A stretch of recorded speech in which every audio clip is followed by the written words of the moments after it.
வணக்கம். இன்னைக்கு ஒரு குட்டி கதை சொல்ல வந்திருக்கிறேன். இந்த குட்டி கதையில பல காலங்களா ஒருத்தர் நெய் வியாபாரம் பண்ணிட்டு இருந்தாருங்களாம். கிராமத்து மக்கள் அத்தனை பேருமே பல வருடங்களா அவர்கிட்ட தான் நெய் வாங்குவாங்களாம். திடீர்னு ஒரு நாள் அவருக்கு எதிர்க்க ஒரு புது நெய் கடை தொறந்துட்டாங்களாம். இவருக்கு என்னமோ மாதிரி ஆயிடுச்சாம். என்னடா போட்டா போட்டிக்கு ஒருத்தர் தொறந்துட்டாருன்னு. கடைய திறந்தது மட்டும் இல்லாம, நெய்யோடைய விலையையும் பலகையில எழுதுனாங்களாம். ரூ. 320 விக்கிற நெய் வந்து ரூ. 300க்கு தரேன்ட்டு எழுதுனாங்களாம்.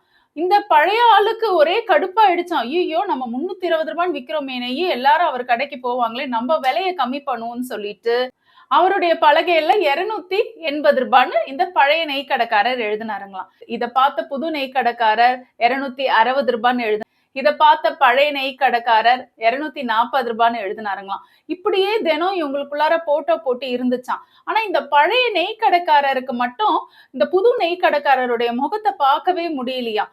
புது நெய் கடைக்காரருக்கு பதிலா தான் தினம் ஒரு வேலையாள் வந்து பலகையில எழுதுவாருங்களாம். பழைய நெய் கடைக்காரருக்கு புது நெய் கடைக்காரர் எப்படி இருப்பாருன்னு பார்க்க ஆர்வமா, ஆனா அவரால பார்க்கவே முடியலையாம். இப்படியே தினம் தினம் தினம் ரூ. 10, ரூ.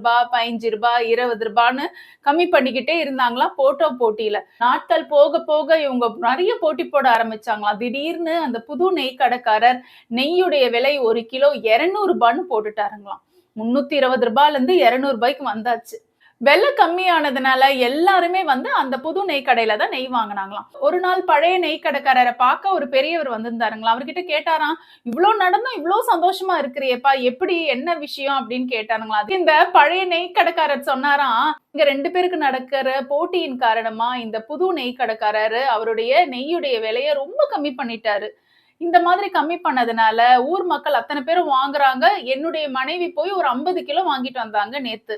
என்னுடைய மனைவிதான் அவருக்கு தெரியாது. இப்போ ரொம்ப நாளைக்கு அவரால இந்த நெய்யுடைய விலைய ரூ. 200க்கு வச்சிருக்க முடியாது. மேல ஏத்திக்கிட்டு தான் இருப்பாரு. அந்த நேரத்துல இவர்கிட்ட வாங்குன நெய் என்கிட்ட ஒரு 50 கிலோ இருக்கு இல்லையா? அத நான் வந்து ஜாஸ்திக்கு விட்டா எனக்கு எவ்வளவு பெரிய லாபங்க."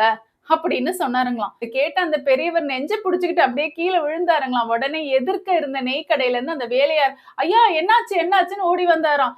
அப்புறம் தான் புரிஞ்சுதான் இந்த பழைய நெய் கடைக்காரருக்கு, ஐயோ வந்து இவ்வளவு நேரம் பேசினது எதிர்க்க இருந்த புது நெய் கடைக்காரர் தான் அப்படின்னு சொல்லிட்டு. இந்த குட்டி கதையில இருந்து நம்ம என்ன தெரிஞ்சுக்கிறோம்னா, சாமர்த்தியமும் சாதுரியமும் புத்திசாலித்தனமும் இருந்தா எந்த தொழில்ல வேணாலும் நம்ம ஜெயிச்சுக்கிட்டே போகலாங்க. லாபம் தான் நிக்கும். இந்த குட்டி கதை உங்க எல்லாருக்கும் பிடிச்சிருக்கும்னு நினைக்கிறேன். அடுத்த குட்டி கதையில உங்களை சந்திக்கிறேன். நன்றி, வணக்கம்.